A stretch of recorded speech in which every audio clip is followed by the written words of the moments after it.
Welcome to the D. Rich Bible Minute. This is one of the segments, or a smaller segment, that we put together in order to talk about subjects that may not necessarily need a full 10 or 15 minute explanation.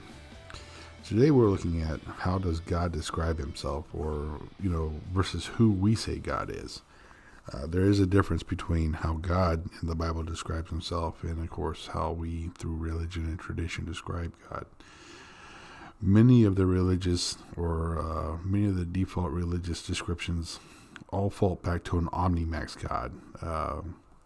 The idea being omnipotent, omniscient, omnipresent, omnibenevolent, meaning all powerful, all knowing, all around, sees all, knows all, and then all loving.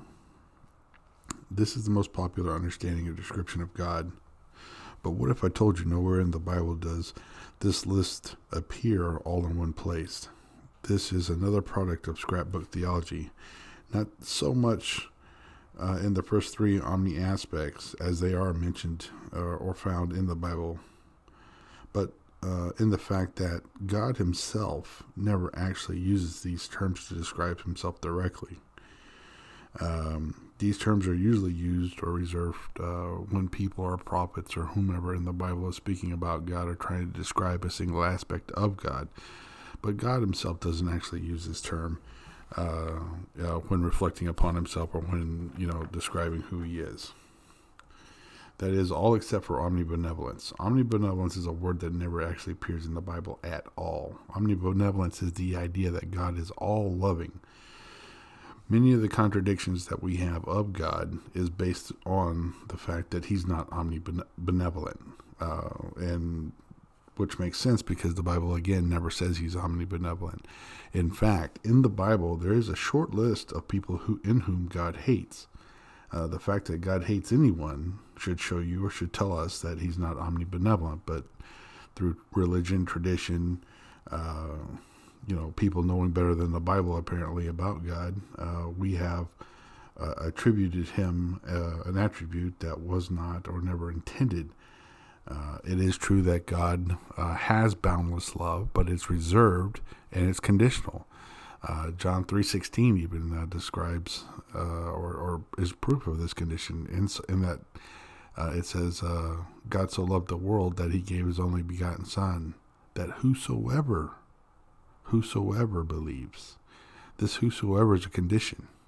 Okay, God's boundless, endless love is reserved for those who believe. Everyone else is basically up for the wrath of hell. So how does God describe himself? That should be the question. God describes himself as the Alpha and Omega, which is a brilliant way of describing oneself being all-powerful. It's actually more powerful than an omnimax God can be. Omnimax gods are constantly, or the omnimax version of God is constantly bombarded with contradictions in errors in logic, that sort of thing. Whereas an Alpha and Omega God is so powerful, he only answers to himself. For instance, everyone's heard this, can an omnimax God create a stone so large that he himself cannot lift it?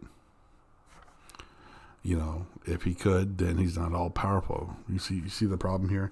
But with an Alpha and Omega does what he wants. He answers only to himself. And if he wanted to create a rock so big that he can't lift it, he could. And if he didn't want to, then he didn't have to. Then he couldn't.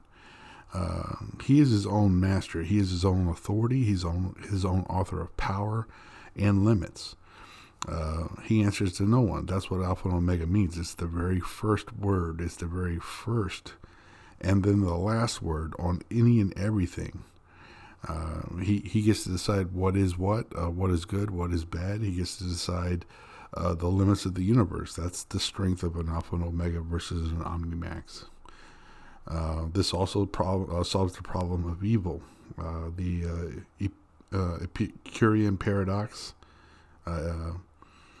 Epicurus, his paradox gets solved with this, and the fact that God never claims to be all loving,